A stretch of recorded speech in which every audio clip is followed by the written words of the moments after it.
everyone, today I'm going to be showing you how to make an old-fashioned chocolate chip cookie. We're going to start by looking at our ingredients and gathering everything that we need. Once you have all your ingredients together, make sure that you preheat your oven to 350 degrees. Then you're going to grease your cookie sheet. I like to use Pam Spray Happy Baking and just put a nice light coat over top of everything and set that aside.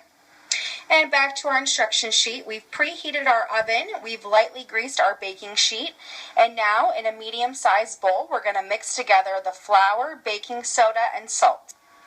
Those are all mixed together, so I'm going to set this aside. In a large bowl, we're going to mix together our butter, sugars, eggs, and vanilla. I do not have a KitchenAid mixer or any kind of electronic mixer. If you do, that would make mixing this a lot easier, but just for that purpose, I'm going to mix everything with my hand. Make sure when you mix ingredients together that you scrape down the sides of the bowl to make sure everything's properly mixed together. And now I'm going to slowly start adding in the flour, salt, and baking soda.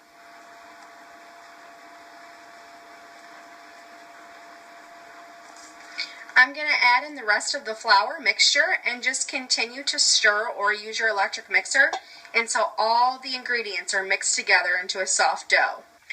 As you can see, the dough looks very sticky. Don't be afraid of that. It's supposed to be a sticky dough. And next we're going to add in our chocolate chips. The recipe calls for 2 cups, but you can use more or less depending on your personal preference. Okay, I have my 2 cups of chocolate chips added, and I'm going to mix the chocolate chips into the cookie dough using a wooden spoon. All my chocolate chips are mixed in. You don't have to use a wooden spoon to mix them in, but I find that it's easier to use a wooden spoon because the dough doesn't stick as well as it would to a silver spoon. I brought back my baking sheet that I set aside, and I'm going to take this teaspoon and I'm going to scoop a teaspoon size of cookie dough onto the baking sheet, and I'm going to leave them about 2 inches apart because they do spread. The cookies do look a little bit small, but that is because they do spread while they're baking. And now that they're on the sheet, I'm going to place them in the oven. Careful not to burn yourself.